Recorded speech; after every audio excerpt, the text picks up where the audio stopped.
नगर परिषद आणि नगरपंचायत निवडणुकीच्या प्रचाराला आज शेवटचा दिवस आहे. काही तासात प्रचाराच्या तोफा थंडावतील, पण त्याआधीच या निवडणुकीला हिंसक वळण लागलंय. जतमध्ये नगराध्यक्षपदाच्या उमेदवारावर दगडफेक करण्यात आली. काही अज्ञात व्यक्तींनी नगराध्यक्षपदाच्या उमेदवाराच्या घरावर आणि गाडीवर दगड फेकून मारलेत. या घटनेत अद्याप कुणालाही दुखापत झाल्याची माहिती नाही, पण गाडी आणि घराचं मोठ्या प्रमाणात नुकसान झालंय. पोलिसात या प्रकरणी तक्रार दाखल करण्यात आली असून तपास सुरू झाला आहे. जत नगर परिषदेचे नगराध्यक्षपदाचे उमेदवार सुरेश शिंदे यांच्या घरावर आणि गाडीवर दगडफेक मध्यरात्रीच्या सुमारास करण्यात आली. या दगडफेकीमध्ये सुरेश शिंदेंच्या घराचं आणि गाडीचं मोठं नुकसान झाले. राष्ट्रवादीचे नगराध्यक्षपदाचे उमेदवार सुरेशराव शिंदे यांच्या गाडी आणि बंगल्यावर रविवारी मध्यरात्री अज्ञातांनी दगडफेक केली. घटनेमुळे परिसरात काही काळ तणावाचं वातावरण निर्माण झालं. पोलिसांनी घटनास्थळी धाव घेत पंचनामा केला असून पुढील तपास सुरू आहे. दगडफेकीत गाडीचे पुढील काचेसह काही भागाचं नुकसान झालंय.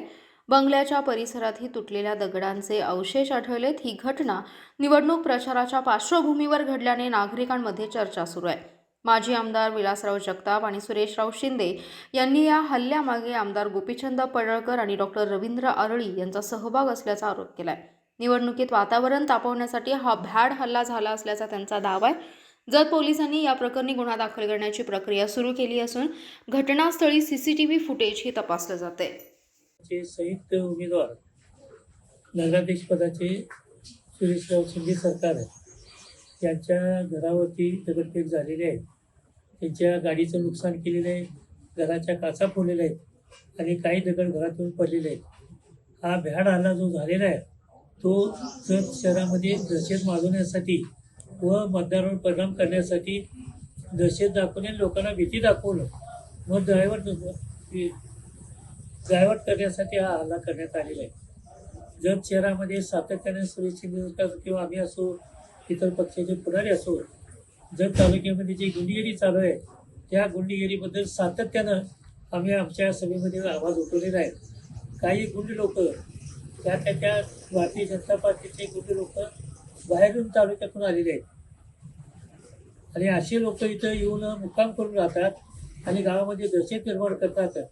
अशा लोकांनीच हा भ्याड हल्ला केलेला आहे. त्याला त्या पक्षाची फूस असल्याशिवाय असं कदापि शक्य नाही. भारतीय जनता पार्टीचे जे आमदार आहेत त्या आमदाराची जी भाषा आहे सातत्यानं गुंडगिरीची भाषा आहे. गुंडगिरीशिवाय त्याला काही समजत आहे.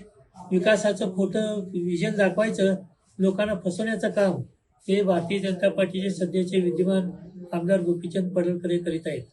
त्यामुळे लोकांना कायमस्वरूपी खोटी आश्वासन देणं आणि ते खोटी आश्वासनाचा आम्ही लोकांनी पर्दाफाश केल्यामुळं हे वास्तवात येत नाही हे लोकांना पटवून दिल्यामुळं त्यांनी जे पोचलेले गुंड आहेत त्यांनी हा भ्याड हल्ला केलेला आहे.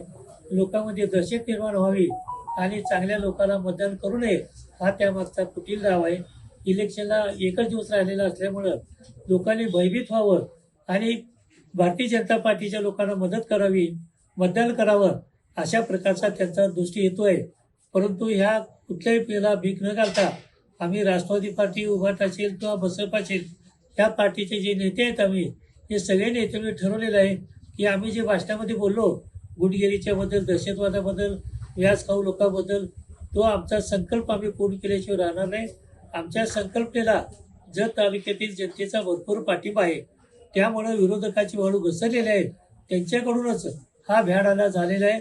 त्याची पोलिसांनी चौकशी करावी. पोलीस स्टेशनला मी स्वतः फोन केलेला आहे. सुरेश शिंदे सरकारच्या लोकांनी फोन केलेला आहे. त्यांनी त्याची तपासणी केलेली आहे आणि इथं जे सीसीटीव्ही फुटेज आहेत आमच्या उमेदवार सरकारच्या घरापुढं त्या सीसीटीव्ही फुटेजमध्ये 2 व्यक्ती पळून गेल्याचं दिसून येते आहे. त्यांनी 2 व्हीलरवर आलेले आहेत. 2 व्हीलरचा त्यांनी शोध घ्यावा आणि त्या 2 उमेदवार जो गुन्हेगार कोण आहेत त्याला पाठीशी न घालता त्याच्यावर त्वरित कारवाई करावी आणि उद्या होणारं जे मतदान आहे ते शांततेनं होण्यासाठी पोलिसांनी तत्पर कारवाई करणे गरजेचे आहे.